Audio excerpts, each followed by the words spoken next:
Hi guys, and welcome back to episode number 47 of the Couch on Ice podcast. Some awesome stuff happening in the league today. Nothing too crazy going on, but a lot of stuff to talk about. But before we get into some hockey news, let's introduce some of the boys. Let's throw it over to Jordan. Jordan, how's it going? You just dropped kind of a bomb. Why don't you let the podcast know what's going on in your life? Very good. I'm headed to the States for about 3 months. Fuck yeah, man. Where are you heading? I am headed to Carson City, Nevada. Oh yeah, super. Never been to Nevada. I presume it's just desert. that's all I hear. But Desert and mountains. It's like the polar opposites. Oh, okay. That makes sense. It gets cold as shit, but at least there's no wind. Oh, well, yeah, you can't complain about that. And, I mean, you get free roam, do whatever you want there. There's, like, no rules in the States right now. Like, whatever you feel like doing, you can just do it. A lot better than here. Yeah, crazy. That's awesome. So, that'll change some stuff. You'll hear Jordan in the podcast here and there while he's on his trip. He should be in most, you said, right? Most of them you'll be there, but he's going to miss maybe a couple. I might just hear Chase and I.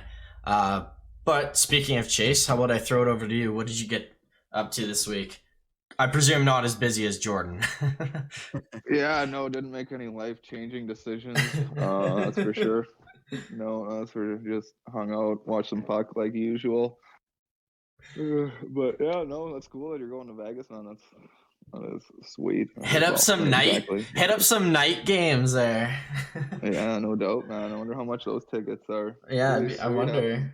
Having some guy in the States just hanging out, warm day, we'll be just freezing our ass off up here. Oh, yeah, no kidding. You have to go for like the best time, you asshole. When it's freezing here. He's just on his deck doing his podcast.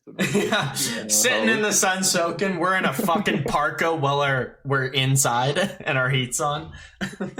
Well, it's minus 50. Drinking my coffee and my t-shirt and shorts. Yeah. well, we got to put hand heat warmers down our pants, keep our nuts warm. Yeah.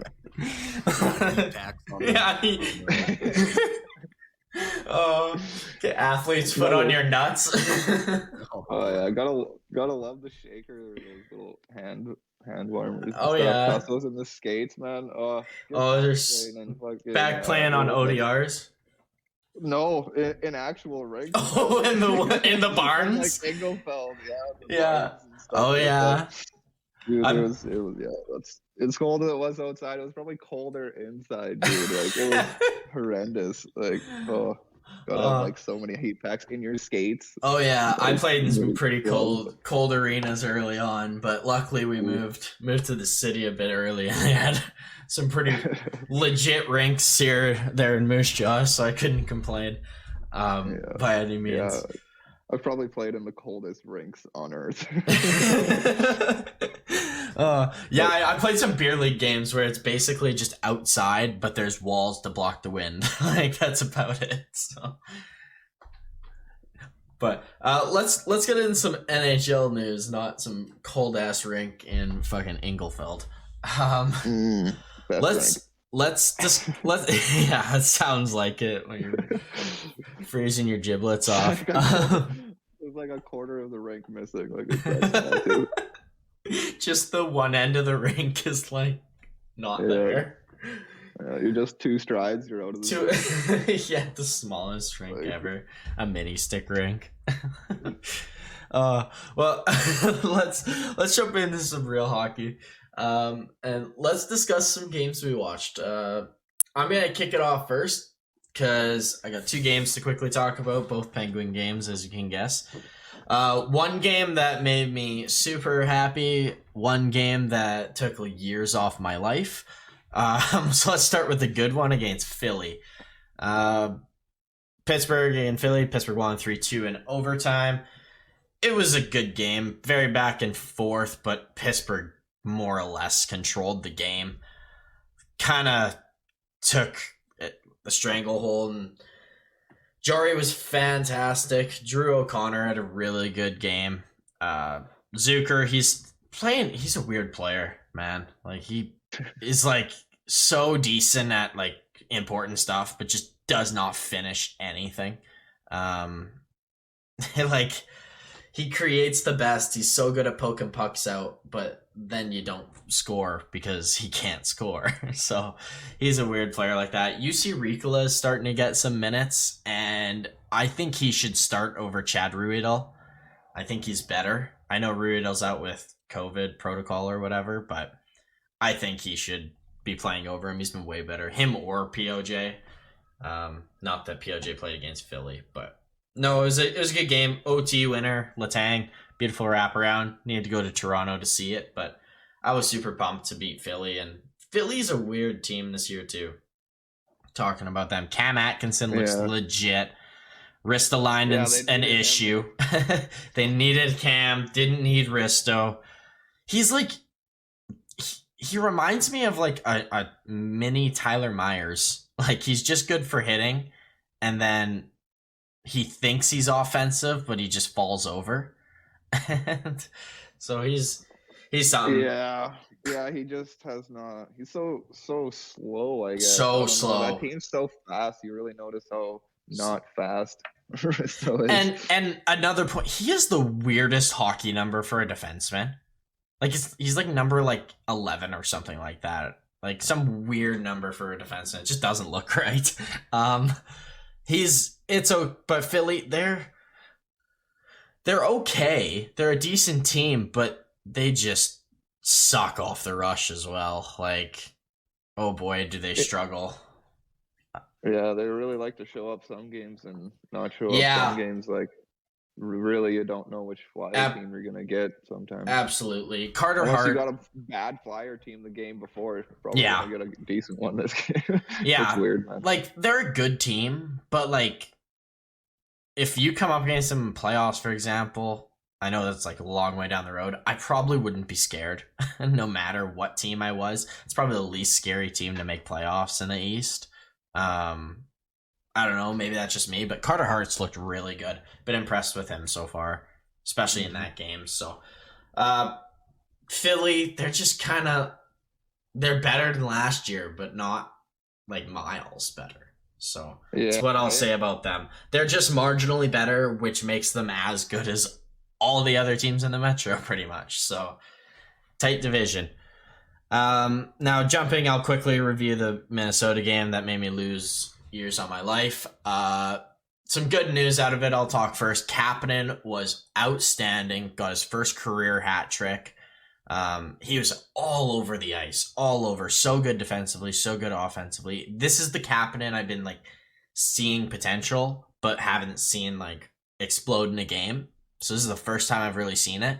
So that made me happy. Hopefully he can take steps in the in that direction. Chris Letang. We've needed him in the lineup, but we dominated Minnesota. Minnesota are so bad at defending, and then all of a sudden, for 5 minutes in a period, they show up and they're the best offensive team I've ever seen. Where they just can control the puck with ease. Their defensemen are so good at scoring, creating chances. It's terrifying. And Pittsburgh, stranglehold, 2-goal lead, 4 minutes left, and cough up 2 goals in those 4 minutes.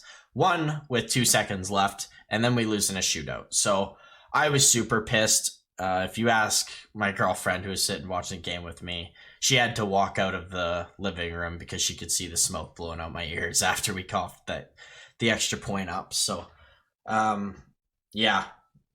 All I'll say, we need Mike Sullivan back. Not that Todd Reardon's not bad, but I miss our head coach already, and it's been 2 games. So that's what I'll say about those games. Do you guys have anything to add on Mini, Philly, or Pittsburgh? Yeah, no, it's just Minnesota's very strange. Very strange. Because they just completely changed everything. Like, are they missing Sutter, or are they just changing their game plan? And everybody's kind of adjusting because, like, let's be serious. If they're playing a more offensive sort of game to accommodate to Kaprizov or whatever, then, well, Spurgeon, Brodeen, like, none of these guys have played in the system ever. Like, no. Spurgeon looks good in it. I will say that, though. Spurgeon has actually looked really good, offensively at least. He's doing well there, but he's taken a step back defensively, it looks like. he just seems like weak in the corners for a number one D man. Yeah, hey, and that's the thing. He's like a 5'8", like five, not even. I think he might be closer to 5'10", but He's probably 5'10", 5'11", 5'11". yeah. He's just been really, really smart. But yeah, I fully agree. That's why I've never been like a super like you can stamp this guy with approval. Like technically, you do need size. You can't. Yeah, you're gifted size. I'm sorry, but it does help a lot. It's just how it is. You can be a much better player. Way. But no, for like sure. Guys like Fiala they've stepped it up a little bit.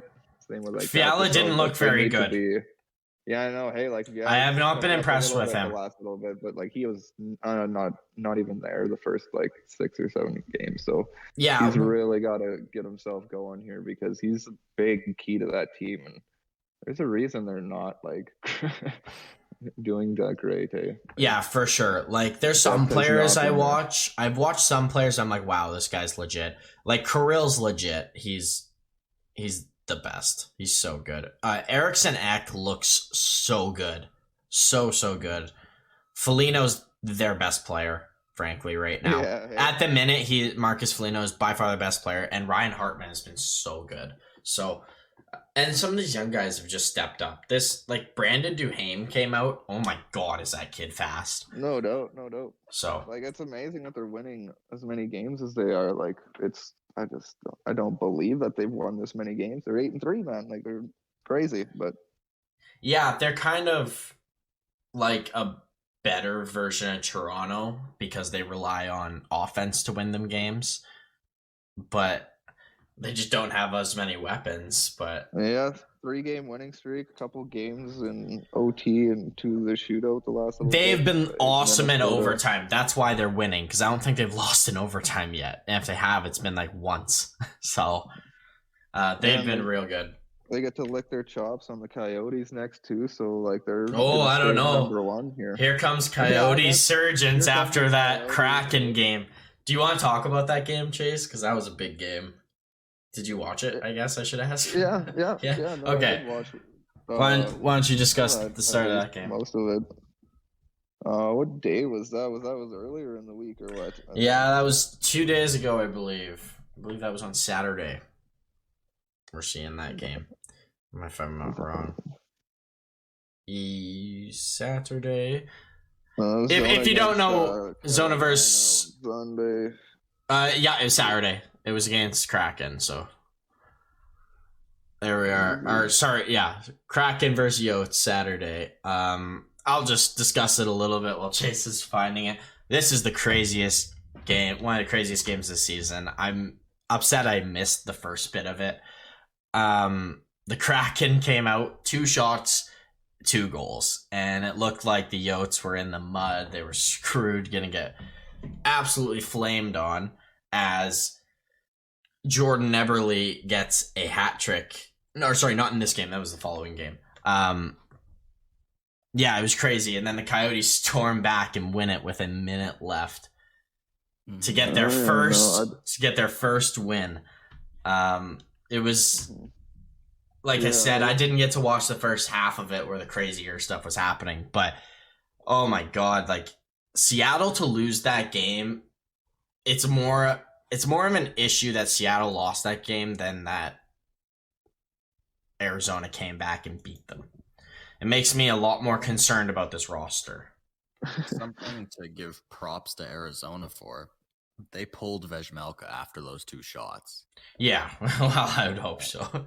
And Wedgwood, who came in, was awesome. Very, very good. Funny note, I'm glad you said that because I have a fun fact. Last time the Yotes went 0-10 0-9, 0-10-1 or something like that, start the season, they claimed Wedgwood off waivers. He played in the next game. They won.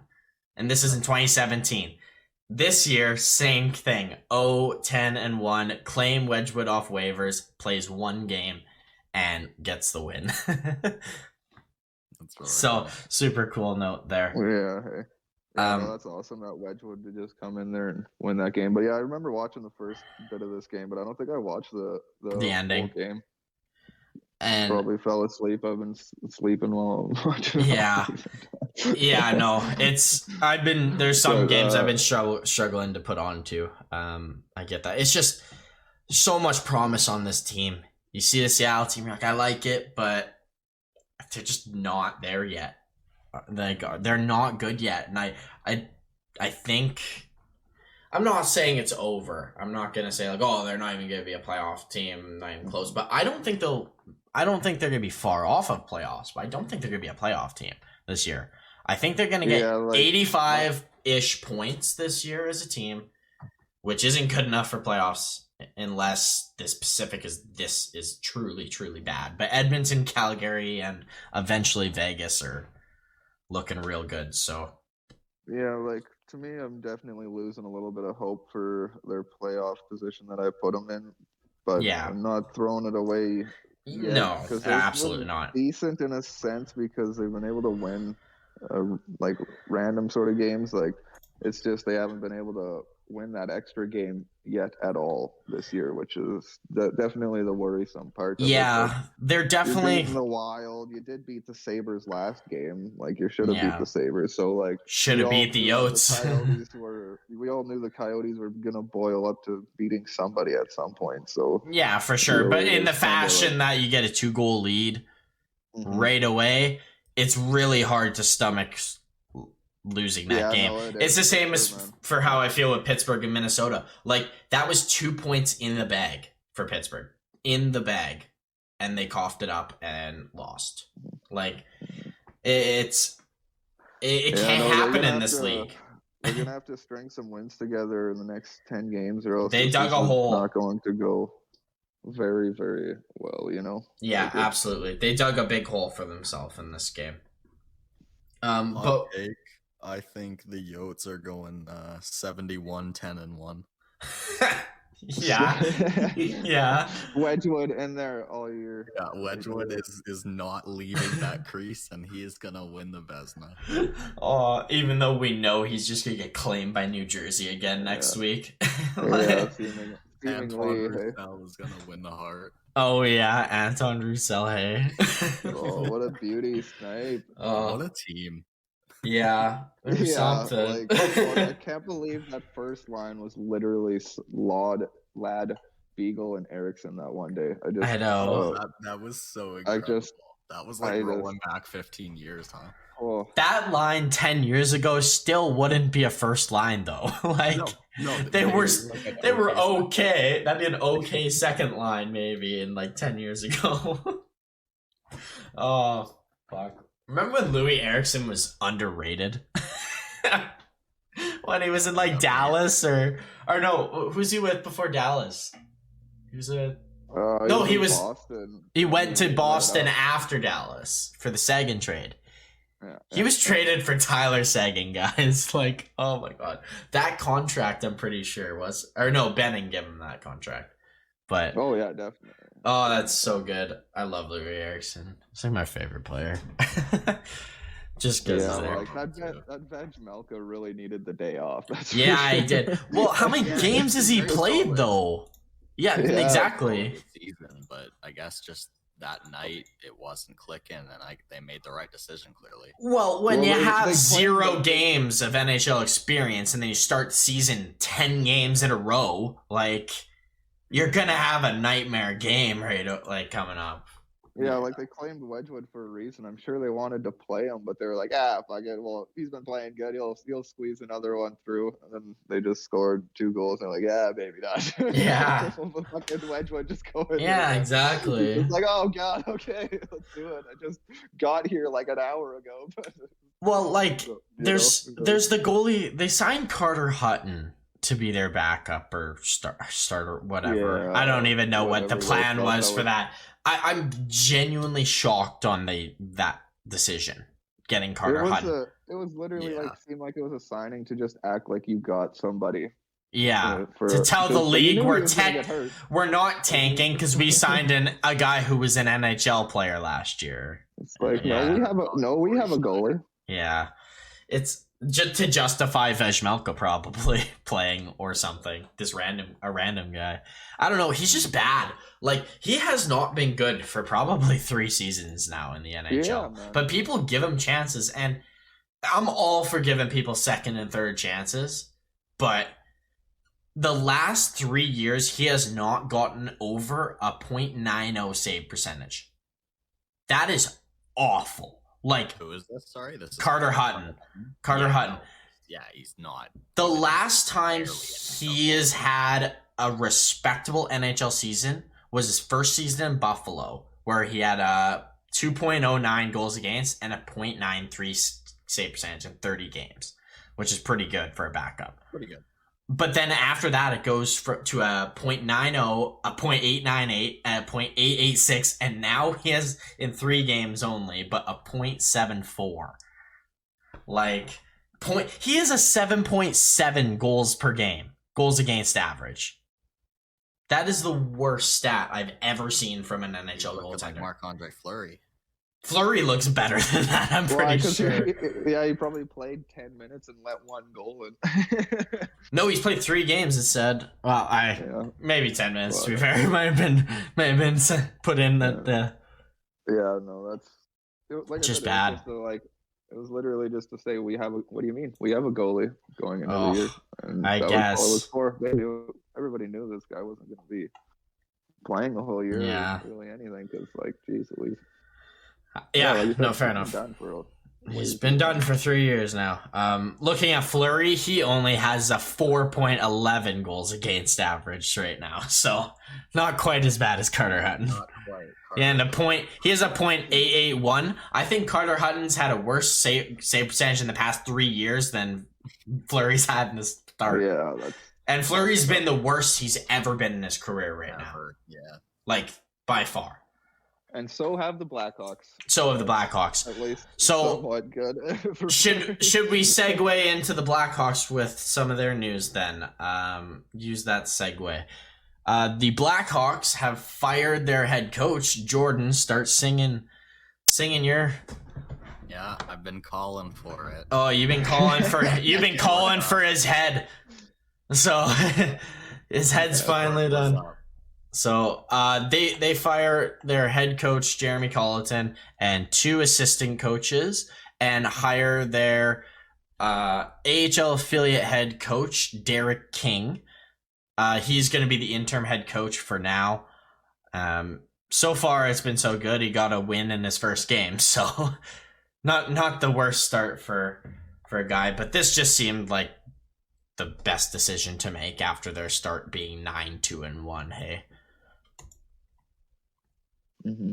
So yeah, we kind of had to, it's technically exactly 3 years after they hired him. It didn't work out, and I mean, it was always everyone was against him from the start though, because he wasn't Quenneville. After what Quenneville had done for that team after Q. After he left, and like the kind of the stuff they were going through with Seabrook and injuries and stuff like that. Duncan Keith not being a Norris defenseman anymore. Like, a lot of people took a step back, except for Patrick Kane, who just says, "Oh, I'm going to be the greatest American player of all time and score 100 points and when I'm like 33 and older." Yeah, exactly. Like crazy. What's that? Another milestone as well. Kane? Yeah. Yeah, didn't he get his 1,000-pointer game or something recently? Something like that. I think he did. He got the silver stick. I think that's game, right? That's games, like getting the platinum stick or so he played his 1,000th game, I'm pretty sure, this year. Because they 100 he's got 1,000 games, 1,100 points. Yeah, that's insane. That is an insane stat. 1,100 points exactly. Okay. Right now. Funny enough that we're talking about Patrick Kane and best American, arguably how good he is. I wrote this question down just to bring up if it were ever to be brought up. Who would you guys say is the best American player of all time? Because it's pretty unanimous talking Canadian and Sweden. There's the same 3 names for the most part, right? Who is the greatest American of all time? Because there's a whole bunch of names that are up there. Chase, if you could decide. I don't know. I would say maybe like it's hard not to say Kane. It especially is. for what That's he's the done. argument I was trying to make. But like, I always would be going to Mike Modano. would That's be the my first guy. name I Past- think too. Past, Yes. past that, I don't know. There's a lot of random Americans actually that were pretty damn good, so it's tough to say. But yeah, I'd probably go with Modano just because more of my favorite American than like maybe the greatest. Yeah. Absolutely. I mean, I think Mike Modano is up there. I mean, there's arguably you could put Jeremy Roenick maybe, but probably not. But no, Patrick Kane and Mike Modano are probably the two guys. Is there any other names, Jordan? What about Brett Hall? I was about to think that too. Scoring wise, The bias in me says Chris Chelios, but Chris I think Brett Chelios Hall is- would get the nod. yeah. I don't even know if he's the best defenseman with Brian Leach being American. I mean, it's apples to apples, like.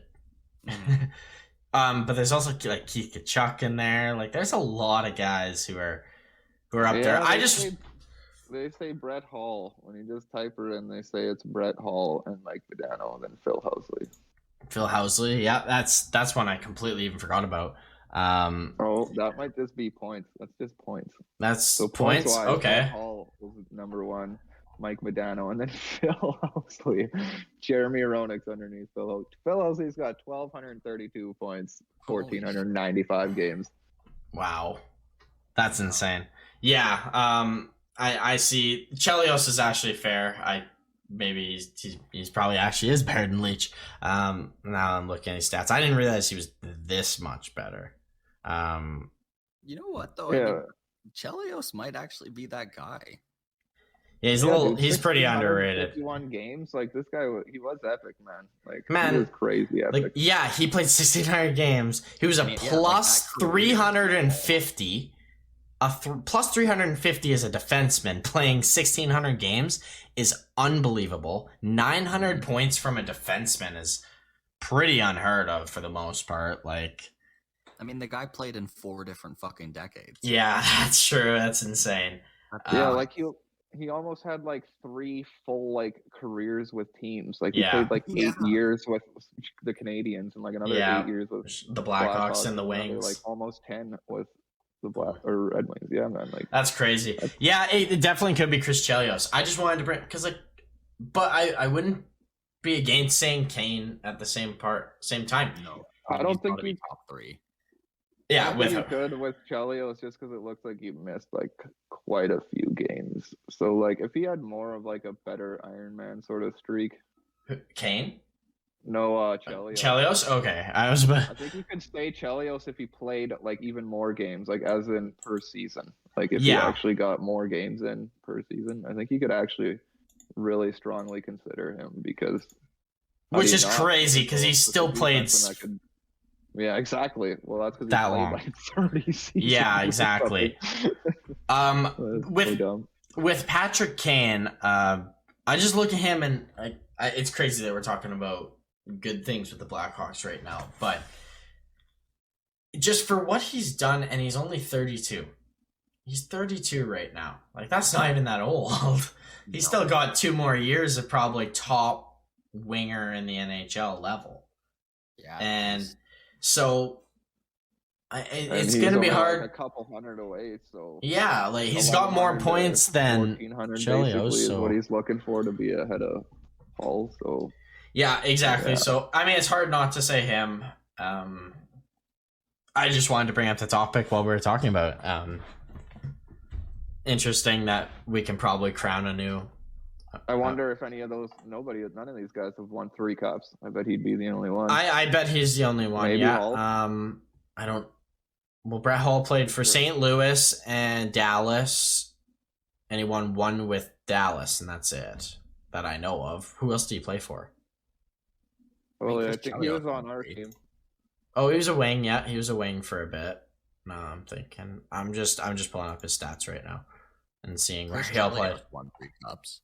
Yeah, he would have won. I would 3 hope so after playing 1,600 fucking games. 4 decades doesn't get a cup. Yeah, how many games is 3 Patrick Kane has played 600 less games? That's more than probably 50-60% of players that get an NHL game get in their entire career. Maybe even more than 60%.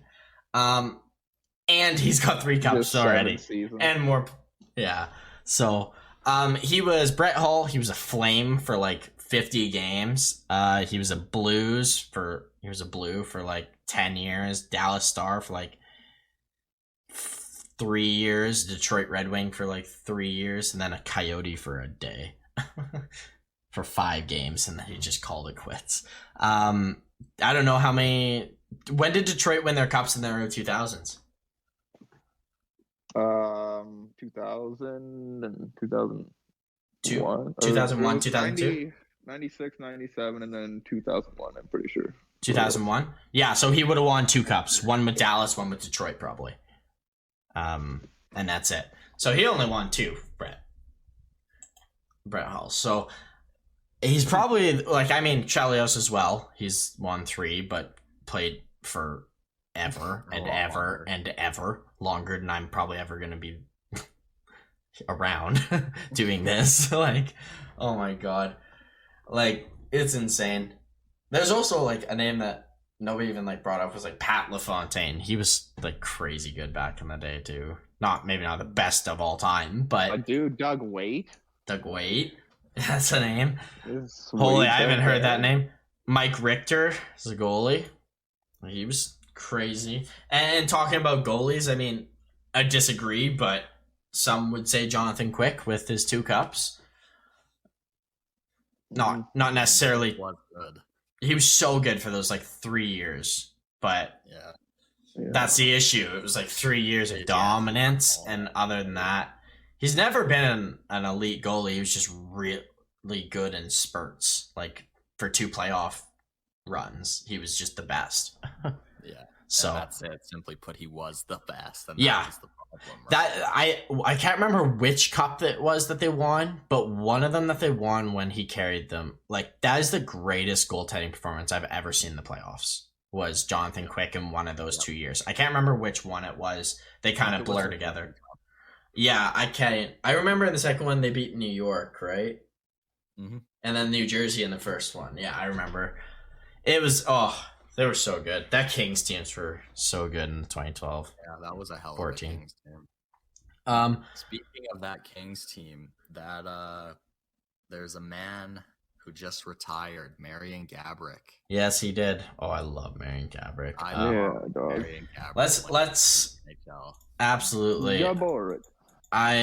Chase and I we're working on stuff for YouTube, and we found stuff like that, seeing if he's playing for the Slovaks and remembering that time.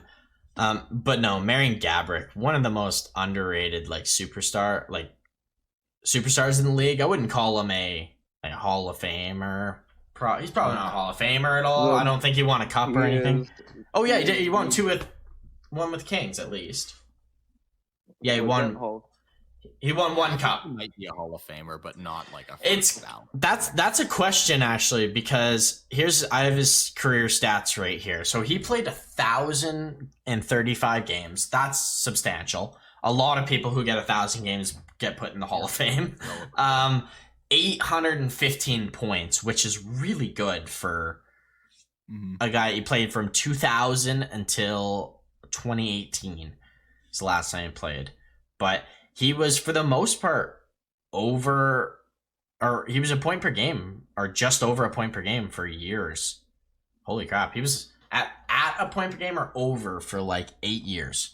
That stretch in the early 2000s with Minnesota to the Rangers time. Yeah, dude, he's the best Minnesota draft pick ever. Yeah, by far. He's probably the best forward they've had since Kaprizov.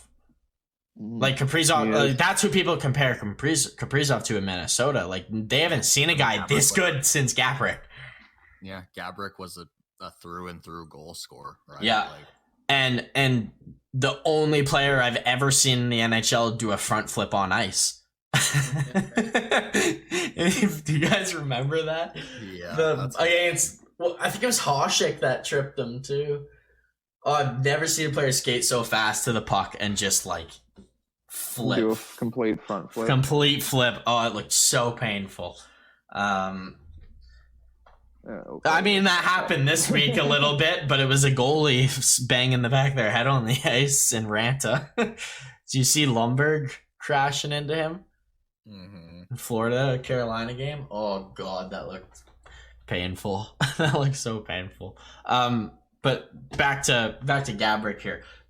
With these stats, he's a plus 95. Would you guys say he's a Hall of Famer? Jordan? I know I'm biased because I watched him play and I just remember how unbelievably good he was, but I would say yes.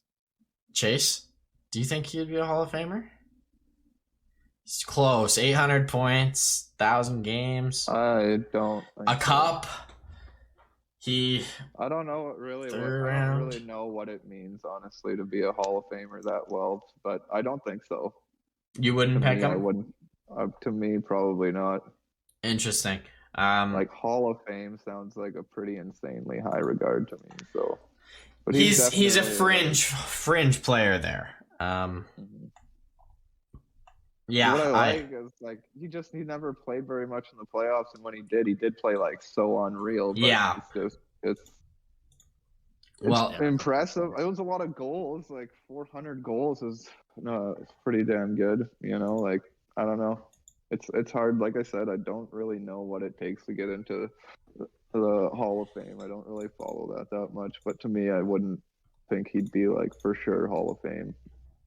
Yeah, I'm just pulling up his playoff stats, and he was literally 1 point under a point per game the first 2 times he went with Minnesota. But they went on a run in 02-03 against. Yeah, I forgot about that.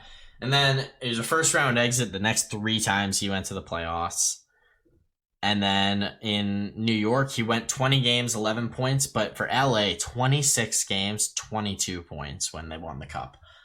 He was so good. 14 goals, yeah. Like, that's so good. That run right there. If he gets in, that run is why he gets in, obviously.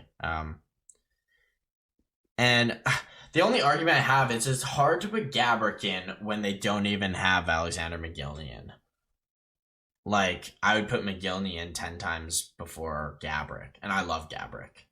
So, it's a toss-up, I'd say, for me. I would like to see him in, but he, like Jordan said, he won't be a first ballot by any means. Slovakia could really use him. They could use him right now, honestly, on the Olympic team. Jordan, do you have any games you want to talk about? Yeah, I do. All right, why don't you talk about that? The game I really enjoyed was the Flames absolutely thrashing the Rangers. Yeah. Nothing.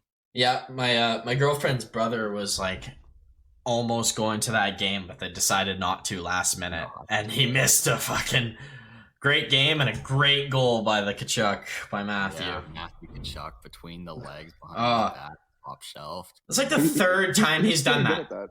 He's done that 3 times in the NHL or something, and he's been in the league for like 5 years. Yeah, exactly. Like, it's insane.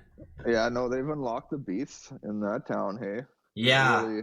They're really going hard. Like, nobody's figured out that Rangers team. Like, there's been an Rangers team, an odd game where maybe it's the Rangers slipping a little bit, but there's only been a few teams that I've seen figure them out and actually give them a good game. And wow, Calgary did, and then they just ran away with it.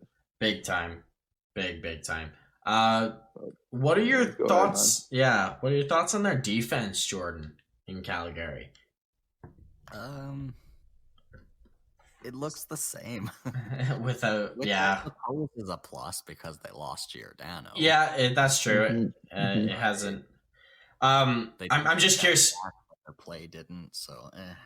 I mean, it helps. Also, Markstrom is just like the greatest, like goalie in the league right now. Sorry, that was. Picked this game for me. Watching Markstrom get so good. His 4th shutout this season. Yep. in like 12 games or something bullshit like that. 11. It's just a stone wall. It is. Yeah.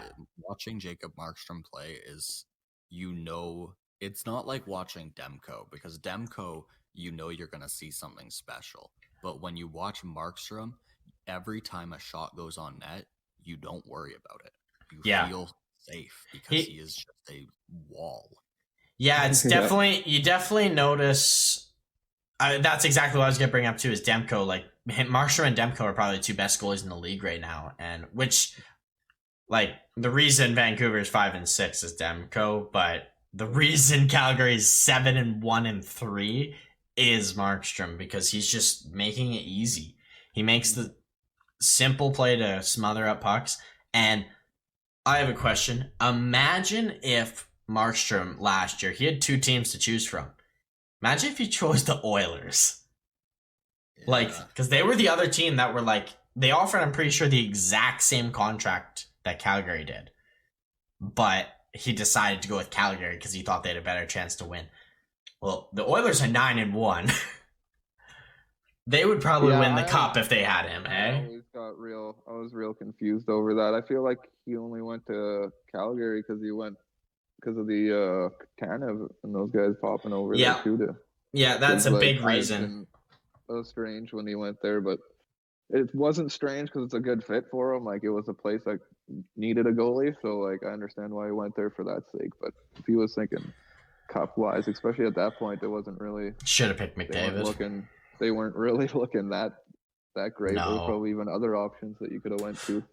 He also signed when we thought last year Calgary's would be good. Like, we thought they were going to be fantastic. We thought the Oilers were going to, like, a lot of people thought the Oilers were going to be like, not great, not bad, like, playoff team, but like a fourth place team is what a lot of people had. Like, I think, Jordan, I know this is like reaching so far back in the archives, but like, do you even remember roughly where you think you had the Oilers? Because it wasn't 1 or 2 like they were. It was either 2 or 3 probably. Not as high as. Yeah, I think I had them like 3 or 5. I might have had Calgary in, but yeah, it's weird, but weird decision, I guess. The best way to describe it. Back to the Calgary game, sorry. Who was in net? Was it Georgiev or was it Shesterkin for the Rangers? It was Shesterkin. That's disappointing because he's had a really good season so far. He's had a good start to the year, and not a great game. It was just the Rangers' defense. Yeah, one thing I noticed too, when the Rangers get scored on and it's a highlight reel goal, do you know who's always on the ice? Jacob Trouba. You know who else is? Fucking Adam Fox.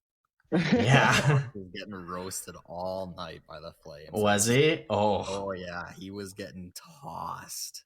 It was brutal game for Fox. Yeah, right. He went in there, scored that super sick goal, and it got turned back because it was offside, and just the rest of the game was over. Deflated. Hey? Just so deflated. Tough break. And what can you say about the Rangers' prospects then? Because I know that's been a hot topic this year. Not producing as well. I think Lafreniere has been a lot better than people have been giving him credit for. But like especially compared to last year, you need to give some of these rookies a little bit of time to get used to it. Like, they're not all gonna jump in and score 100 points like Ovi and Crosby. Like, sometimes, like, look at McKinnon. That's the best player to describe when you're talking about a first overall pick, especially, who's not popped off after the first like 2 or 3 years. Nathan McKinnon didn't have a point per game season until his like 4th or 5th season in the NHL. Like, it sometimes takes these guys a little bit of time to figure out their superstars and how to beat players. So, sorry, I kind of like didn't even let you answer the question. Did you notice the rookies on the Rangers, or at least the younger players, doing anything good in a 6-0 battering? Just Laffy, I guess. Like, I don't know. I wholeheartedly believe the Rangers are one of the worst teams at producing prospects.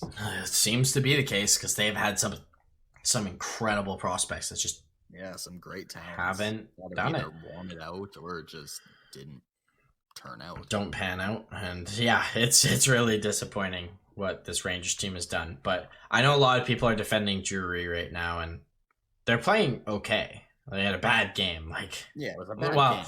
they've had a bad couple games. They're on a 3-game losing streak, but they started off the season really well. So Yeah, they've won 6, which is still good. yeah, they're second in the Metro, which is super tight division. It's literally could change next week. It could be flipped upside down, except for like Carolina. Something that I thought was funny to mention: Milan Lucic has scored 4 goals. If he was a Hab, he would be their top scorer, tied with Hoffman. No way. Wow! Awesome, man. You heard it. You heard it here first. Habs are getting Lucic for scoring help. For the Habs for some scoring depth. Yeah, trade trade like Tyler Toffoli for Lucic. The contracts matchup. Duran. Yeah, Jonathan Duran.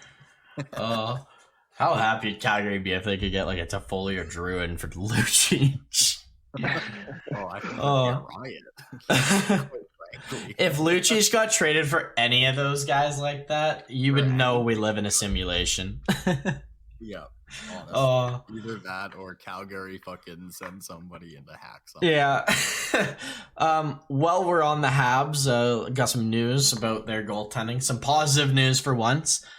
Carey Price is back from the I forget the exact name of it, but he's joining Canadians soon, but there's no timeline. People don't know whether he is in shape, like NHL shape or not yet. So you'll just have to wait and see when Price is back, but it's sooner than later, which is great news for Habs fans and Canadian fans for the Olympics. So hopefully he can come back and everything at home and his personal life is good. Now, but obviously, yeah, great news to have him back on the ice with the team practicing, and obviously getting back out there is huge. You don't know whether he's very fit right now or obviously I believe it was a knee injury, so how his knee is doing. Yeah, really hope the best for him. Yeah, right, obviously everybody wants to see Price back at his best, so yeah, that's what the team is assessing where he's at right now and how to get him there for sure. So we'll keep saying we'll keep giving you guys information on that once we get it. Like I said, they don't have any timeline for it. They're just letting him decide when he comes back, which is understandable. And they're going to see how he plays in practices and how he looks, right? They're not going to rush anything, which I think is obviously with a guy like Price is the right move. Yeah, absolutely. Do you guys have any other notes you want to talk about with the Canadians?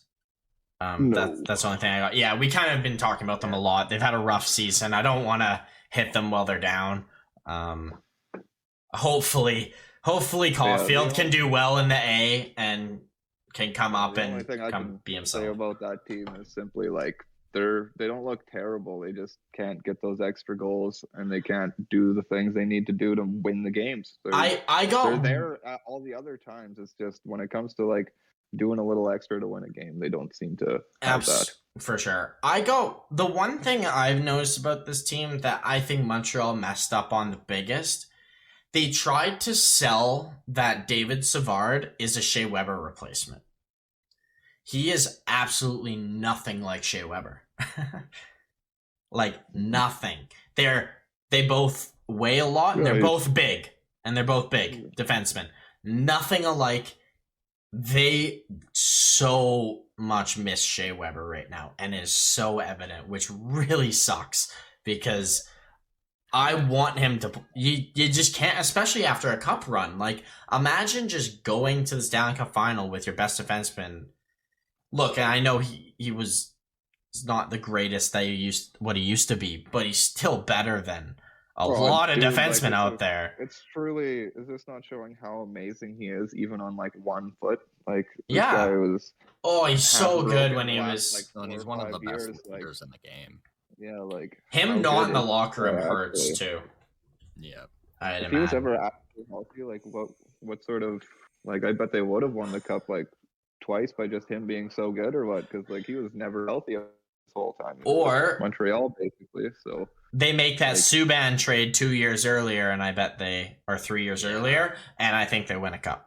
Yeah, for sure. I think During what year was it when Montreal went on the run and lost to the Rangers, I think, in like the Eastern Conference Finals? So that 2014, 2015? Yeah, it would have been 14 because that was when the Rangers went to a cup final against LA and lost. So that was the year they looked awesome, Montreal, and they looked like they were going to win.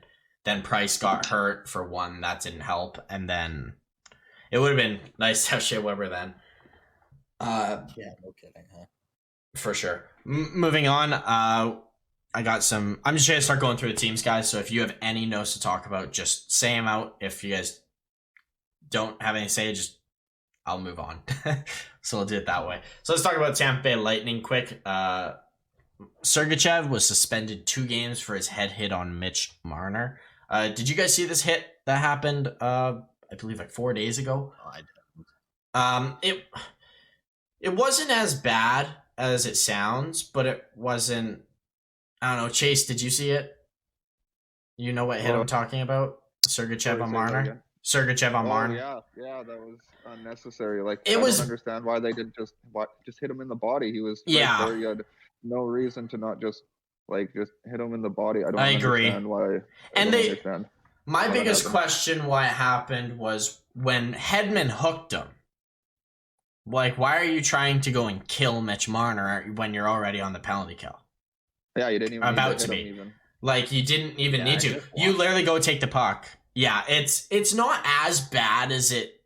He didn't slow though. That's it. Like, That's- the point. yeah. He didn't slow whatsoever. Which obviously after the hooking he should have. Yes. And then he led with his shoulder straight Yes. for Mitch Marner's jaw.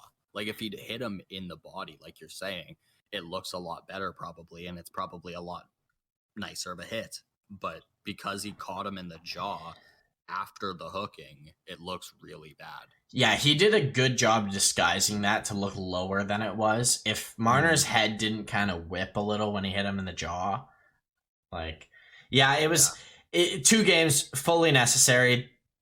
I think the 2 games, even if he hadn't hit him that hard and less, I think it still would have been 2 games just for Yeah. the he head got- contact. he They're got trying to get this hot. out of the league.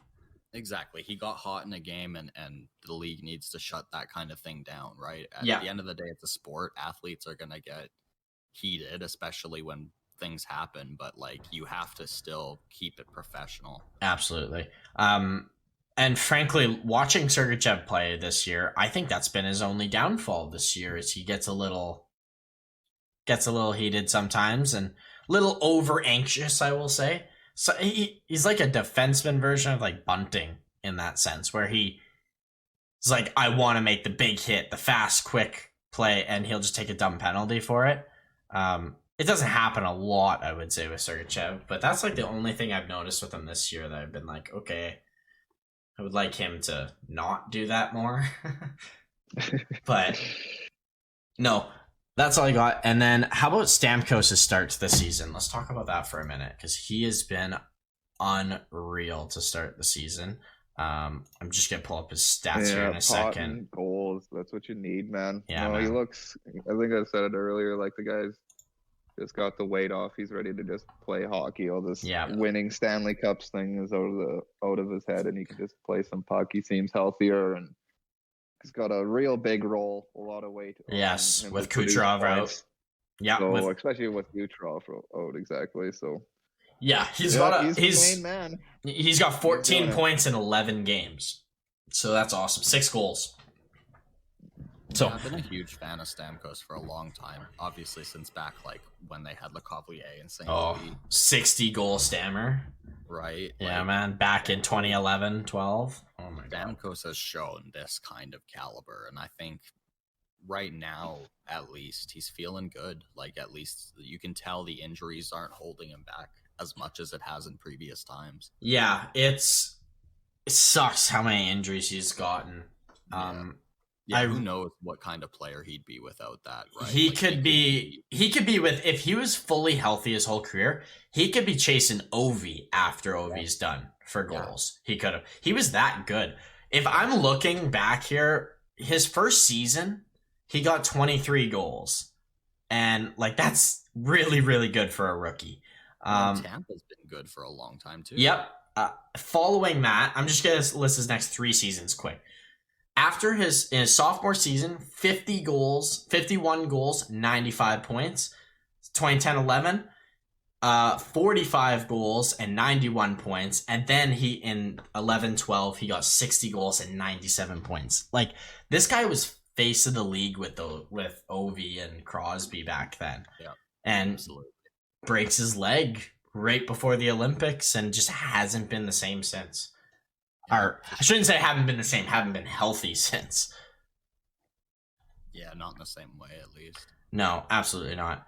I just want to touch on how good he's been doing. Yeah, deservedly. Moving on to the Edmonton Oilers. They've retired Kevin Lowe's number 4. They just did that last game. And if you weren't watching the Rangers-Oilers game, you missed out on probably the top 10 greatest goals of all time. Like, up there. I don't know. You guys obviously saw the McDavid wonder goal, hey? Oh my Lord. Yeah, hard to miss. Hard to miss. Do you know what it kind of reminded me of? And funny enough, is against the same team. It brought me back to when Crosby did it in his either rookie or sophomore season, where he like deked around 2 guys, jumped to the side, and did like a snapshot thing and top shelf. Not quite as good as McDavid's going through everyone, but it just same vibes. Or the Ovi. Like, the Rangers always seem to get beat when they're bunched together. I see a lot of highlights of... They just can't get a stick on it. Take the ever. body, buddy. Like, take the body. Like, Jesus, look at his goddamn chest. Go back to... Yeah, go back to Pee Wee. Oh, it's not Pee Wee anymore because there's no hit in Pee Wee, which is ridiculous. But oh wow, yeah, right. Yeah, it's ridiculous. I don't even know if there's hit in a lot of bantam leagues anymore. Like, unless you're a tier player, it's bad. At least I know in Moose Jaw there. Yeah. So, no, but yeah, like you said, play the hit. Awesome, man. Like his expression on his face was like the said it all. Right after he scored, I just was watching him curl around, and I saw his mouth just wide open.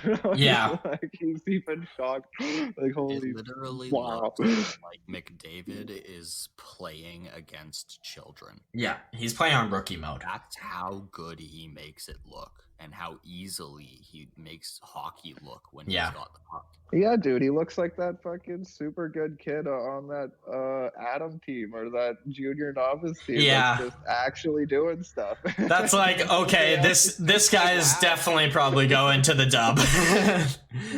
Yeah, he's that kid. No, for sure. Playing like two things up because he's supposed to be playing in Adam. He's playing bantam hockey. Yeah. Now, with that being said, would you guys say that's McDavid's best ever goal? Without a doubt. See, it's crazy because I don't. That's why I ask.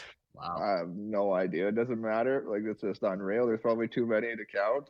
Well, like, you would say this to like how many times have you scored like this where you're just like saying this?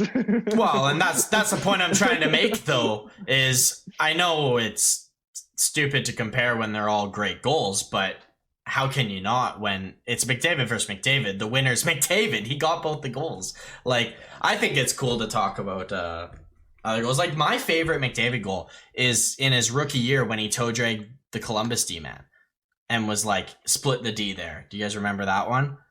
Got that breakaway. That's my favorite McDavid goal. Or the one he did last year against Morgan Riley, where he looked behind him and then just turned on the Jets and blew past him. Like, that was easy.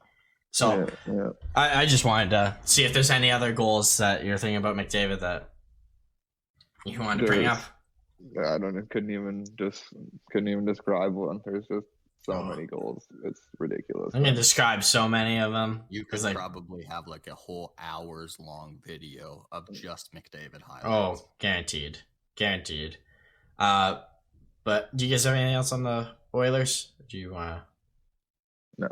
All right. I'm just going to start listing some stuff. So, again, just jump in if you want to say something, guys. New York Islanders, Brock Nelson got a 4-goal game the other night. It's his first career 4-goal game. He had an unbelievable night. I can't remember who they played. I'm mixing up. They either played the Habs or I don't know if it was the Habs or not, because I know someone scored 4 goals against the Habs. I don't know if it was Nelson or Bergeron. Yeah, it was that game. It was against the Habs. Okay, yeah, it was. Maybe they both were against the Habs, actually. I think they were. Or it might have been Detroit. No, it was, Detroit. Boston was Detroit. This was against Montreal. Just a crazy game. First 4-goal game. Absolutely working the Canadians. Moving on to the Golden Knights. The Golden Knights, here's an interesting fact. The Golden Knights scored their first power play goal of the season. It took them 12 games to get their first power play goal. And it was Alex Pietrangelo. That's crazy and bad. That's really bad. At least they fixed that problem. Yeah.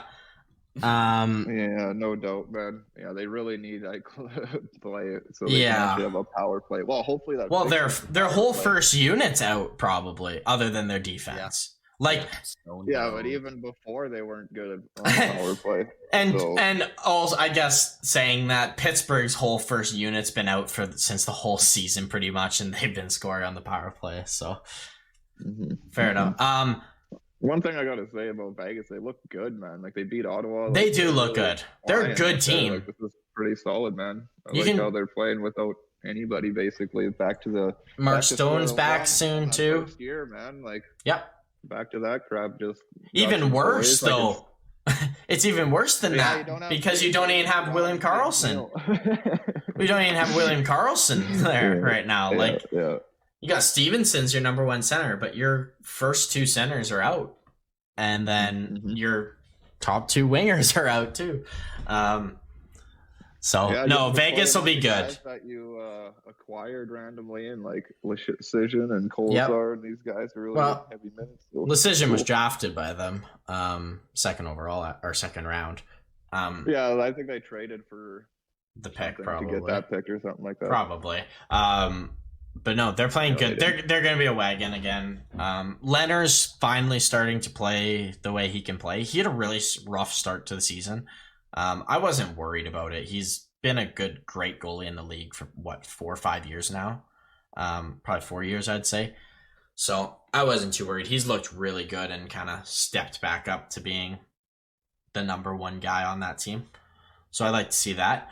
Moving on to the Maple Leafs, we got some trade talks here. The Maple Leafs are shopping a defenseman, either Travis Dermott or Justin Hall. So, what are you guys' thoughts on the Leafs shopping Hall or Dermott? I mean, I definitely understand Hall. He hasn't been the partner he was before. He's had a really rough start to the season. And the surgence of Timothy Liljegren has been fantastic, and I'm so happy he's finally playing because I've been so high on this guy since he's been drafted. He fell in the draft. I believe they picked him either 12th or 17th. I can't remember which. And he's supposed to be a super great defenseman. He maybe won't become that, but he's definitely an NHL defenseman. He plays really well with Rasmus Sandin. That's their pair in the AHL that dominates. So it makes sense for sure. The word is that they're trying to get back a mid-round draft pick. So probably a 2nd or a 3rd round pick of some sort for them, for either Hall or Dermott. Yeah, no, it's a good idea. You got to get Hall and Richie out of there, clear up some cap, and they can probably. I don't think they got going on. Richie won't be out there yet. Not this year. No, not yet. No, like next year. In due time. They're probably trading Hall now because clearly it's not working and they can get away with him in the lineup. So if they can get now. Well, he's been scratched for I think like 4 or 5 games in a row now. So it's not looking. They're going to get anything for somebody they can't even play. They couldn't afford to. No, it's because they were bad. Because they were in last place or second last place in this division. and needed to win. Now they got a 5-game win streak with him out. Like, it's kind of, he hasn't played these last 5 games, but they won all of them and dominated. So it's kind of hard to play a guy when I'm just saying, you're like, struggling, if you're right? on the block right now and you haven't been playing him. Yeah. Kind of weird that, like, yeah. I don't know. I guess you're just like, okay, we're just giving up. Give me whatever you'll give me. But on the also saying on the block too that if, like, nobody says he has to be traded this week, right? Like, he can get games in. By next podcast, we could be talking. He might play 2 games, so there's always time to get him in. Maybe they just want to get more of a stranglehold on the division and maybe firm their place, because they were really bad to start the season, like really bad, and they're 7-4-1 now. That's pretty good, but they're 1 point ahead of like 2 teams, and Bruins aren't going to be far behind. They're going to start winning soon, so I get it. Makes sense to me. I think they'll probably get, depending who they trade and what team. If it's a good team, I think they could get a second. If it's a really bad team, or like a non-playoff team, I should say, they'll probably get like a third or something. So a late second, early third, maybe early to mid third round pick. Unless, like you said, they just keep not playing Hall, and they can only get like a 4th round pick. So you never know. That being said, do you guys have any teams off the top of your head that you would like to see go after one of these 2 guys? Like, everyone can use a depth defenseman, and everyone can afford it, except probably like Vegas. But not like, other than like maybe the Islanders in their division that they'd want. Like, I was thinking Ottawa, because like, Ottawa would love somebody. That's what I was thinking too. Ottawa would love someone like that for sure. I'm thinking like, maybe the Isle with Doughty out. Yeah, LA. Use him for a little bit, but nobody that really jumps off the page unless nothing. Yeah, the first one that I think of right away, more or less Justin Hall going to this team. It just seems like a decent fit. The Islanders. He's a more defensive-minded right D-man, so I kind of like that. Maybe Philly. No doubt. Philly could definitely use some help on the right-hand side, defensively. So it wouldn't be a bad show. The Blues could really use someone like a Dermott. Just an extra D-man who can maybe play either side, top 4, bottom pair. Like, there's some teams out there that I think could definitely do with him. But I'll move on. Move on to the Bergeron news. Bergeron, he scored 4 goals against the Red Wings. Did you watch that game, Chase? Did you watch your? Yeah. I watched most of it. Yeah. Something interesting about his goals. I don't know about the 4th one. I can't remember, but his first 3 goals were the first 3 goals of the game, all on the power play. So, exactly. I think his fourth goal is on the power play too. Was it? Or am I wrong in saying that? I'm not sure. I can't remember. Okay. But yeah, crazy game for Bergeron. Yeah, we were talking about him like not scoring and not getting going, but that's a way to get going. That when he does, he gets like 4 9 goals. Yeah, it's just amazing. Yeah, that was crazy. Yeah, he showed up that game. For sure. Moving on to the Kraken. Jordan Eberle scores the first hat trick in franchise history.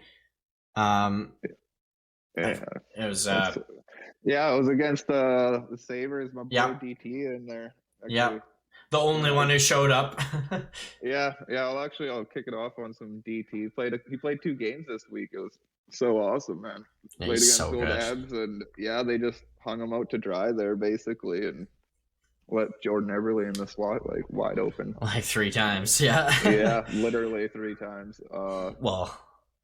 Just it's good to see him for Eberle, because he needs to be this epic guy. Like, he's always been the side guy on like every team. Mm-hmm. And with the weight on him, or it needs to be on him, maybe that's enough pressure to get him to become even more than what he has been in his career. Cause it'd be cool if he could be a career, like maybe tandem or a 1B at the end of his career.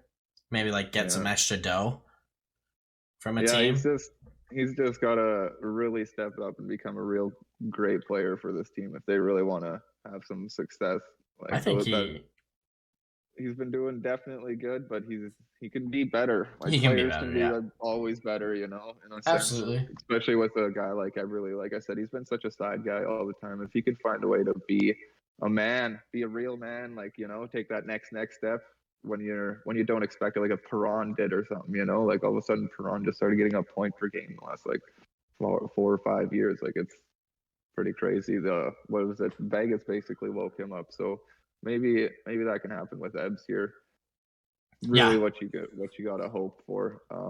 But anyways, yeah, like with Justin, like the Sabres are playing good hockey, and then they just like just terrible decisions, terrible turnovers. Like they had a good start in this game, but just completely letting their goalies out to dry, like constantly. Like it was just so rough, man, because they should have probably found a way to like win that game, but they couldn't have. Like that was just horrible defense. Like Jesus Christ. Morgan Geekie getting that goal was pretty sweet. I hate that they keep putting him in every position to score goals. Like he's some sort of a sniper, but I don't know, man. Do not do that for put that guy in the AHL and get him to score a whole whack load of goals or something. Well, he made Carolina, and he was legit for Carolina last year. So I understand why you don't want to just send him down. Seems like a little bit of a waste in his development at 23 years old to maybe for like a week or two, like sent down. If you're playing bad hockey, your team's not playing well. Maybe. I don't know if you noticed, but he definitely is not a good goal scorer yet. Like his shot's not that great, his 1T's not that great, and all that. No, but you just put him in put him in other roles. Weird to me that they're just throwing him in that position or whatever, but just limit his ice time a little bit to the point where it's just like second power play. If you want him to succeed, just put him second power play, get the last 30 seconds of a power play in, 40 seconds, whatever, and put him like third line on a scoring line. And then you roll him out for 15 minutes a night, and you just let him progress how he is. Give him favorable matchmaking against other people's third lines, fourth lines. I bet he'll start scoring as soon as and get some confidence if you just give him proper ice time. Yeah, no doubt. Right? Like you can be a great scorer in this league, but when you're up against the best of the best. There's a reason why they're the best, and they stop. It's just that these guys that score goals in the league, like they are super good at this shooting thing. Yes, like unreal good. Like in their sleep, just shooting. Like you can tell that's not Geeky. Like I don't know. He seems more of a pass first player, anyways, throughout his career. Like he's not a pure goal scorer. He's gotten 30 goals in the WHL, but he also is getting like 50 assists. So, he's more of a pass-first guy. He can score you probably 20 when he's at his best, at least, hopefully. But he's just not there yet. Yeah. You need to get him, find a way to get him going. Yeah. That's what you can say, hey? But I want to pump the DT's tires because he played against my boys, Red Wings. So, sadly, I had to cheer for the wrong team that game. Go for the Sabres, but it was a super good game. Old Wings and Sabres ended up Sider getting his first goal in OT against Dustin. Like, oh man, that beautiful was so sad. Goal too. But I was like, so happy, but like so sad at the same time. All the emotions. Yeah, I'll let that go. I'll allow that if one. You're gonna score your first goal, I'll allow it. But no, it was just such a disgusting goal. Bertuzzi just once again plays the last 10 minutes of the game basically. It just Bertuzzi is your guys' most important player. Oh man, Raymond had 3 assists in this game. Like him and Bert, like I said, without Bertuzzi and Larkin, it's not good. If we're missing one of those guys, it's usually not too fun. But Larkin's not too far behind either. He's coming back soon. I think he said he's emotionally ready to come back. I believe he is coming back. He didn't play in this game.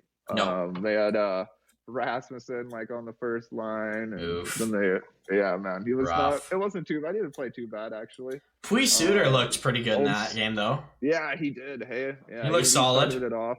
And another guy you got to bring up is that Tage Thompson, man. He is love Tage Thompson this year. Loving him and Asplund are just Asplund and Skinner. Like it's pretty good. It's pretty that good. Buffalo team's good, man. Like I'm looking at it, they're not a bad team. They just had the worst mentality in the league last year. Everyone's just unhappy. Their defense is an issue. Is what they do. Like it's not even just like defensemen. It's just it is.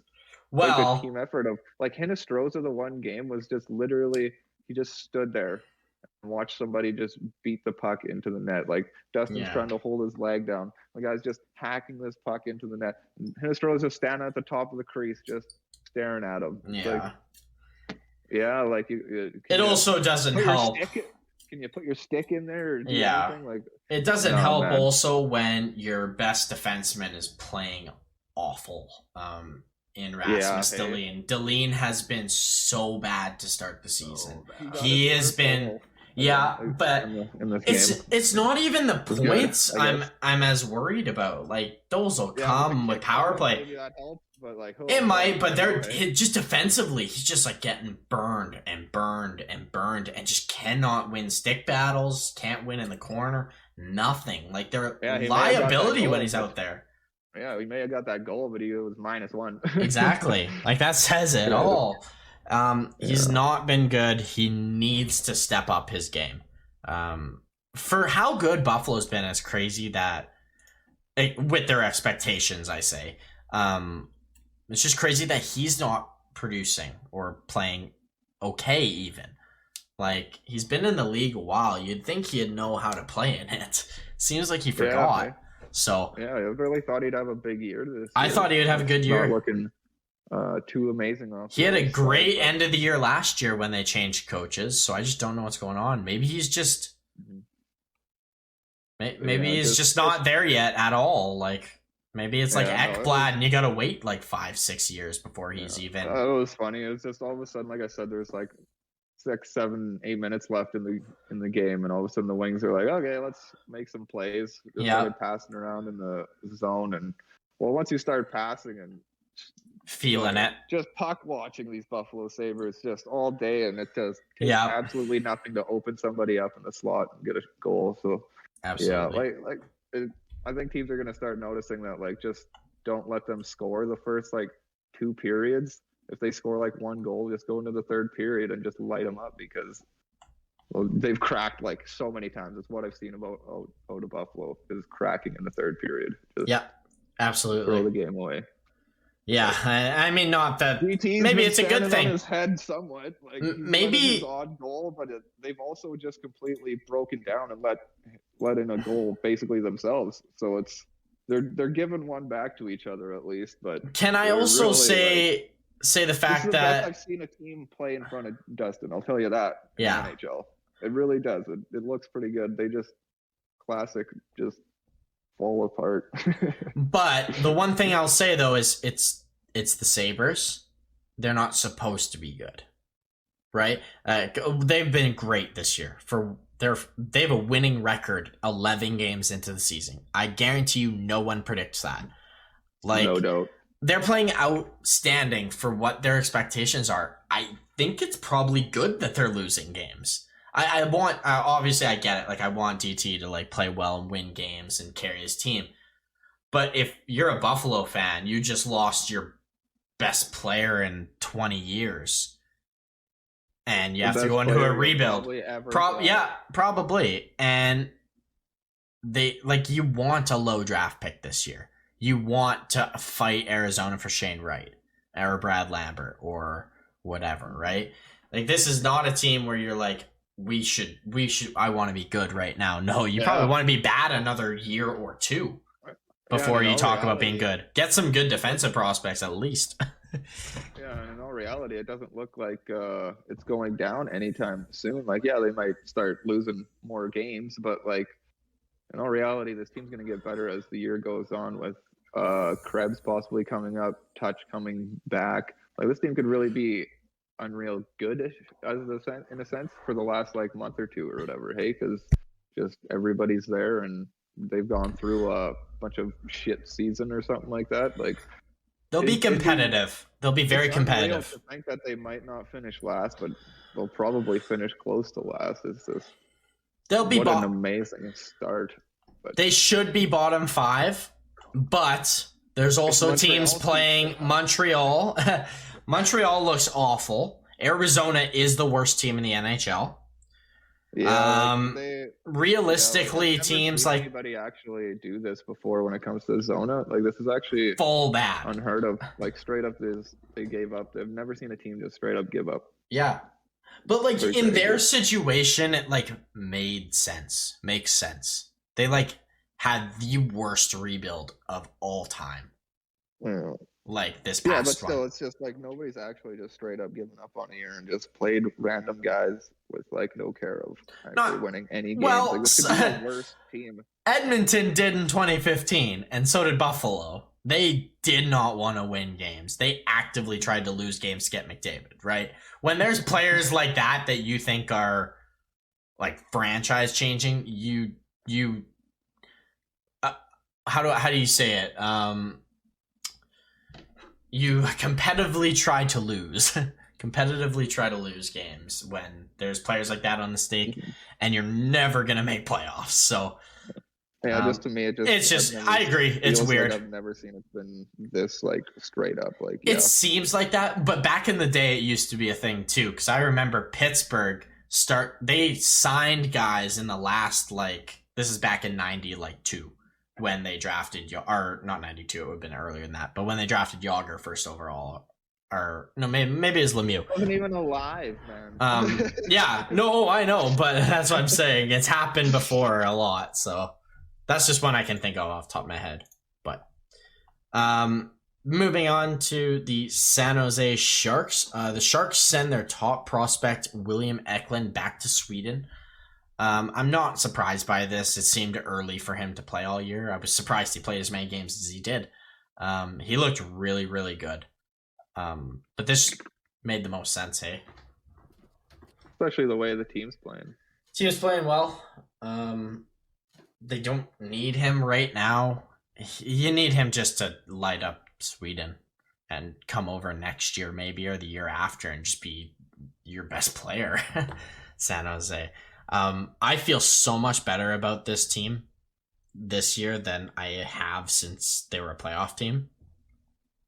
I don't know what it is with the Sharks, but they seem happy there. Hey, like their team looks like they're enjoying playing games. They don't look disappointed. Yeah, no, finally, hey. Finally, it didn't just fall apart. All it took was getting rid of Martin Jones and Evander Kane. And Reimer's been so good this year, too. He has been stellar for the games he's played. Aiden Hill's been pretty solid as well. So can't complain about what the Sharks are doing to start the season. Yeah, old Hill's fallen off a little bit in the last few games. A little bit, but playing Reimer, and Reimer's been looking pretty good. That's cool. That's what Reimer's done his whole career is someone plays like shit. Okay, I'm going to play good. But when he has no one else, he's in trouble. That's when Reimer's like, he's the goalie I want to back up Jari. Holy crap, they're dealing with a whole bunch of day-to-days there. They got like COVID stuff going on here. Oh my god, they're like 7 guys out right now. Yeah. Yeah, COVID protocol. So oh yeah, rip. A lot of big names too: Carlson, Vlasic, Miro, LeBanc, Samek, Nieto, Middleton. Oh, they must all love each other in the shower, hey? Oh yeah. Good buddy, shower buddies. Oh yeah. Oh, well, let's move on to the other California team before it gets even weirder. And Troy Terry in Anaheim, he has got an 11-game point streak right now. He is tearing it up, and so are so are the Ducks. They're playing really well. 6-4, won their last 4. The young guys are stepping up and playing extremely well, frankly. Certainly. I mean, he's got 8 goals, 7 assists, I think. He's been Troy Terry specifically has been fantastic. I believe so. I'll pull him up right now and tell you how many points he's exactly got. Troy Terry, right there. There we go. He has 8 goals, 6 assists, 14 points in 12 games, which is awesome. That's exactly what the Ducks need, right? Yeah. At the start of the year, team like a Ducks need their young guys to step up. And they have. A lot of them have. There's a couple guys I've been looking at this year where I'm just super impressed with the young guys stepping up. But no, Troy Terry, he's like Chase said, I believe Chase, you mentioned this a couple podcasts ago. He's playing with Henrique and Getzlaff right now. And they're playing awesome, getting all the points. And then you got McTavish on that second line with Luderstrom. Is he back finally? I didn't even notice. McTavish is back, apparently. That's what it says here on their combos. Yeah, he's been back. He's been back. So that's awesome. I don't know how many games has he played. I'm going to quickly check that because I want to see if he's getting sent down or not. 4 games only. So he's got a lot of games left to play for the Ducks. But no, they've been really good, and like you said, Jordan, their young guys are just stepping up. Yep. Very well. And then finally, I got one more team to talk about. We got the Ottawa Senators. They named Brady Tkachuk captain. This was kind of more of a question of when, not who. We kind of always knew it was Brady when he signed. I bet he would have been captain day one if he didn't let his contract right out into the season. Yeah. I bet that's the only reason they waited this long. Yep. But at the same time, the way they announced it though was awesome. He was super happy and revving up the crowd like he always does, and scored in his first game as captain. So great start to his tenure as captain, that's for sure. Even though they lost the game. So. Anyways, that's all the teams in the league to talk about. There's really nothing else news. Do you guys have any final notes or any final thing to talk about? No, I don't believe so. No, you're good. All right. Well, then that's been this week's podcast. I know there wasn't too much big news. Didn't have any segments planned for today. Chase and I have been working on YouTube videos pretty hard. Worrying about that, so didn't have time to work on segments as much. But so keep a lookout for that. Follow us on our YouTube page at Couch on Ice. Follow us on Twitter and Instagram as well. But for now, we'll see you guys in a couple days. Have a good day.